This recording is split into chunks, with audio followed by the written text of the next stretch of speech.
Hey, good morning, everyone. Let's have a cup of Joe. We're going to look at the divisional matchups today. Now, I will be live on the grid for the first matchup here between the Kansas City Chiefs and the Houston Texans. So make sure you come over and join myself and Scott Wetzel over on SportsGrid for live bets in this game. But going into this one, I'm looking at Houston in the first half. The Houston Texans in the first half plus 5.5 points at minus 105 is where I'm going to go.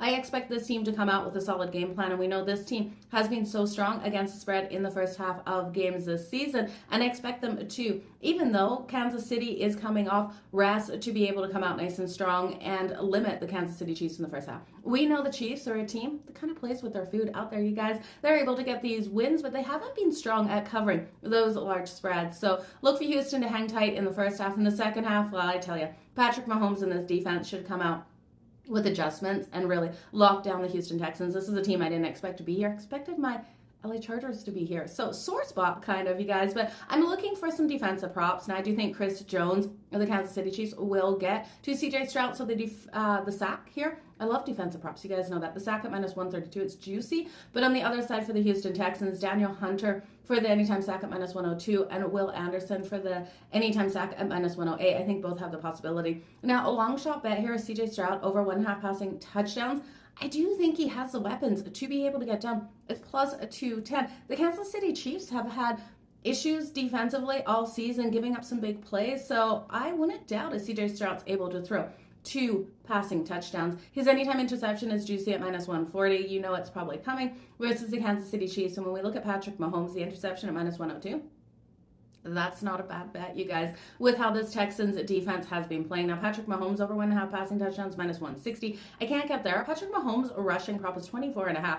I do think he can go over that number nicely in this matchup. And when I look at touchdowns, I'm always looking for value. So DeAndre Hopkins for the anytime touchdown is coming in at plus 320. You can look at Patrick Mahomes to run one in himself. I know he doesn't do it a bunch, but I do think we could see him getting that anytime touchdown with his legs. That's coming in at plus 550. Noah Gray, another long shot, plus 550 for his touchdown. When we look at the Houston Texans, Joe Mixon plus 140 to get in the end zone. Nico Collins at plus 185. CJ Stroud, if you think he's going to get his first rushing touchdown of the season, coming in at plus 1200. That's definitely a long shot bet. I'm not going to be taking it, you guys, but the defensive touchdowns, if you believe in those, you guys know I love those defensive touchdowns here. You could look at either of these teams. I just don't really see it coming. I see those interceptions, but not the defensive touchdowns. So do what you want with that. It's plus 700 for the Kansas City Chiefs to get that defensive touchdown with CJ Stroud under pressure, trying to get things done in that fourth quarter. I think that's where you can see it, and that line will move. So great for in-game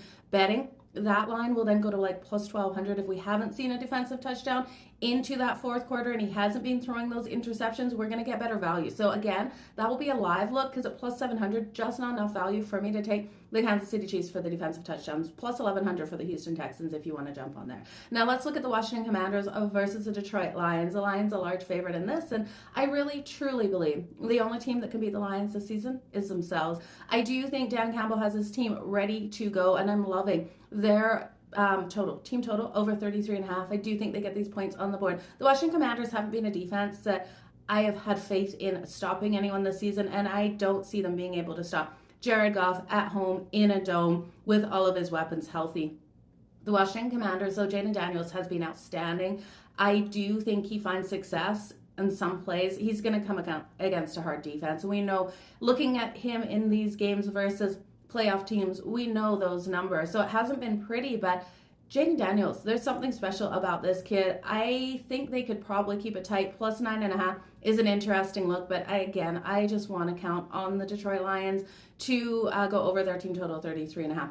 38-29 style win here. So that does push us over that total of 55.5. I know that total is so high, but it's hard not to see those points coming in. Now, Austin Eckler for the anytime touchdown for the Washington Commanders coming in at plus 240. I like that look. He has a rushing prop of 23.5. I think he can go over that as well.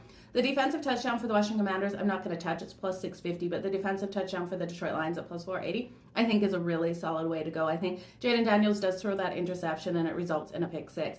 Terry McLaurin here coming in for the Commanders. He's a receiving prop of 68.5. He's going to need to go over that for the Lions, or for the Washington Commanders, to keep this one tight. Zach Ertz 29.5 is his receiving prop. I like that one as well. Now, Jaden Daniels, my favorite prop in this game for the Washington Commanders, over 55.5 rushing yards. He hasn't been running a lot since that rib injury, but this is do or die situation here for the Washington Commanders. So I will go there. I'll also go there with the rushing touchdown for Jaden Daniels coming in at plus 145. When we look at the Lions, Jared Goff is going to go off. I expect those passing yards to come out completely. Just flying out there. St. Brown over on his receiving yards to 76.5. St. Brown to get in the end zone is minus 130, you guys. Not the value I want, but I do think it happens. Jameson Williams here, I do think is another player to really look at. He has a receiving prop of 55.5. I will take that to the over the anytime touchdown at plus 135 as well. That's where I'm going with this. Don't forget, David Montgomery is back in the lineup. Should be a great day for the Detroit Lions. But you guys, again, join me live on the grid. Thank you for hanging out for the last 5 minutes for a cup of Joe. We'll see you later. Cheers.